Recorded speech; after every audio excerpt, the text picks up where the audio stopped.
रंजना कभी ब्रश नहीं करती थी। उसे कितनी बार उसके माँ बाप ने डांटा, लेकिन उसका कोई असर उस पर होता ही नहीं था, जिस कारण से उसके दांत पीले पीले हो जाते हैं। शादी के बाद अरे बहू, वैसे तो तुझ में कोई कमी नहीं है, पर तेरे दांत इतने पीले कैसे हैं बेटा? कैसे मतलब? कोई सर्जरी थोड़ी ना कराई है। वो तो क्या नाम, मैं ब्रश नहीं करती थी तो पीले हो गए। अब क्या करूं? आप कहें तो लाल करवा लूं या फिर काले? यार ये क्या है, क्यों माँ से लड़ रही हो? लड़ रही हूँ? अरे मैं लड़ रही हूँ या ये बोल रही है कि दांत पीले है, पीले। अरे तपस्या थोड़ी ना की है इन्हें पीले करने के लिए। बकायदा ब्रश नहीं किया है 20 साल तक, तब जाकर। छी, कैसी बात कर रही हो? ये उस वक्त तो पीले नहीं थे जब हम लोग तुम्हें देखने आए थे। अरे तब साफ करवा लिया होगा डेंटिस्ट के पास जाकर। अब देखो कैसे पीले पीले लग रहे हैं। रंजना सास की तरफ गुस्से से देखती है। फिर शुरू हो गई पीले पीले पीले। अरे पीले तो तब भी थे जब मेरे हाथ का रसगुल्ला उड़ा उड़ा कर खा रही थी और बोल रही थी, लड़की नहीं गुणों का खजाना दे रहे भाई साहब आप। खैर, अब वो लोग करते भी तो क्या करते, पीले दांत वाली बहू पल्ले पड़ी थी तो झेलना तो था ही। एक दिन कीर्तन में रंजना गाना गा रही थी। अरे कमला बहन, माँ का द्वार है, यहाँ तो सब शुद्ध होकर आते हैं, फिर अपनी बहू को ब्रश भी नहीं करवाती तुम। दूर से पीले पीले दांत भक्ति में बाधा उत्पन्न कर रहे हैं। अरे कोई 2 साल के बच्ची थोड़ी ना लेकर आई हूँ मैं बहू बनाकर। अच्छी खासी लड़की है, अरे कैसे करवाऊं ब्रश? ये तो उसे खुद करना चाहिए ना। अब माँ बाप तो इसके जैसे तैसे निपटा दिए, ये नहीं सोचा कि सास कैसे संभालेगी। सास बहू को लेकर घर आ जाती है, लेकिन सोच लेती है कि अब इसे लेकर कहीं नहीं जाएगी। अगले रोज बहू कहती है, अरे क्या हो गया, मंदिर नहीं जाना क्या? कीर्तन का वक्त हो रहा है। मेरी मधुर वाणी से कान्हा जी जागते हैं और सोते हैं। आप तो जानती है ना उनकी भक्ति में कितना मन लगता है मेरा। वो क्या है ना, तबीयत ठीक नहीं लग रही है मेरी, आराम करूंगी मैं। तबीयत ठीक नहीं लग रही? अभी तो मिथुन के गाने पर नाच रही थी आप, और अब बोल रही है कि तबीयत ठीक नहीं लग रही।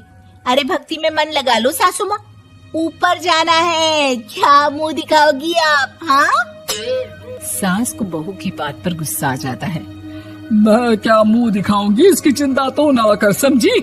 अपने मुंह की चिंता कर, जो ये पीले पीले दांत लेकर हर जगह पहुंच जाती है। पता है लोग कितना मजाक बनाते हैं।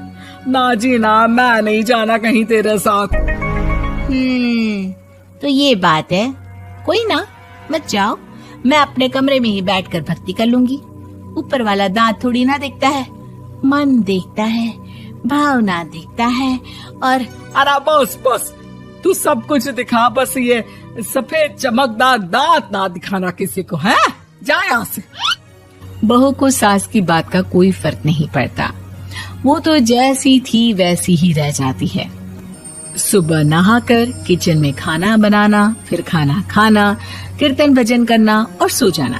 एक दिन, माँ जी मैं सहेली के घर जा रही हूँ, शाम को लेट आऊंगी। हाँ, तो जाना, मैंने कौन सा तेरी आरती करनी है घर पर बैठकर। रंजना सहेली के घर जाती है, जहाँ वो पार्टी में जाने की तैयारी कर रही होती है। अरे शिखा, कहाँ जाने की तैयारी कर रही है? मैं गलत वक्त पर आ गई क्या? अरे नहीं यार, उल्टा सही वक्त पर आ गया। मैंने ये साड़ी और ज्वेलरी निकाली है यार, शाम को इनके ऑफिस की एक पार्टी में जाना है। बताना कैसा लग रहा है ये सब? नहीं यार, इस ड्रेस के साथ तो वो वाली ज्वेलरी अच्छी लगेगी। हाँ, सही बोल रही है, मैंने ध्यान ही नहीं दिया। वैसे तो हमेशा से मस्त फैशन सेंस रखती है। तो बड़ा जाती होगी ना पति के साथ पार्टी में। रंजना कुछ नहीं बोलती, बस सोचती है कि यार काश ये बात सही हो जाती। पर मैं क्यों नहीं जाती पार्टी में? क्या इन लोगों की कोई पार्टी होती नहीं होगी? रंजना घर आती है और रात में पति से सवाल करती है, एक बात बताइए, आप मुझे किसी पार्टी में क्यों नहीं ले जाते? क्या आपके यहाँ ऑफिस में पार्टी नहीं होती? पति बेचारा क्या कहता कि दांत पीले हैं तुम्हारे इसलिए। अरे कोई पार्टी होती नहीं हम लोगों के ऑफिस में, तो कहाँ से लेकर जाऊं? और मार्केट, मॉल, कहीं वीकेंड घूमना, कहीं तो। अरे यार, सारे हफ्ते में एक छुट्टी मिलती है, तो सोचता हूँ कि आराम ही कर लूं। क्यों? रंजना मन मार के रह जाती है। पहले कभी सास के साथ मंदिर जाया करती थी, लेकिन वो भी सास ने ले जाना बंद कर दिया। घर बैठी बैठी रंजना बोर हो जाती है। तभी उसे आइडिया आता है और वो मायके जाने का सोचती है। सासू माँ, 2 दिनों के लिए मम्मी के घर जा रही हूँ। अच्छा ठीक है, आराम से जा। और हाँ, माँ से कुछ अच्छी आदत सीख कर आना कि कैसे शरीर के हर भाग की तरह दांतों की सफाई भी जरूरी होती है, समझी? शुरू हो गई ना आप? वो लोग आपकी तरह नहीं है कि छोटी छोटी बात का बतंगड़ बना दे। उन लोगों के लिए मैं मायने रखती हूँ, ना कि मेरे पीले पीले दांत। रंजना माँ को बिना बताए उन लोगों को सरप्राइज देती है, लेकिन जैसे ही वो दरवाजे पर पहुँचती है, अंदर देखती है कि घर वाले कहीं जा रहे होते हैं।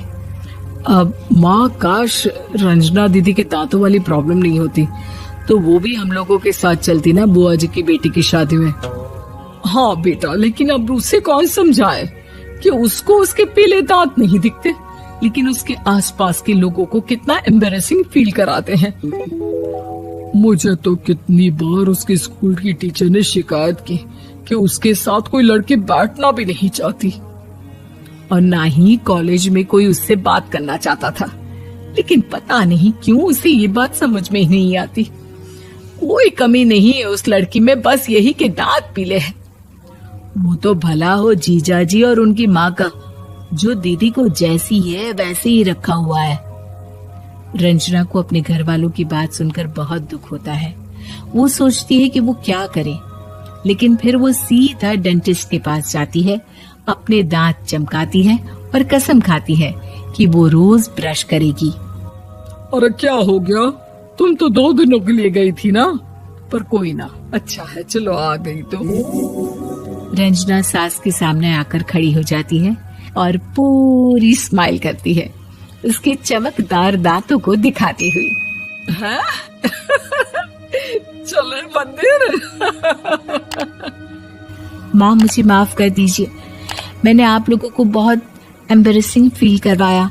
मैं आज से रोज ब्रश करूंगी।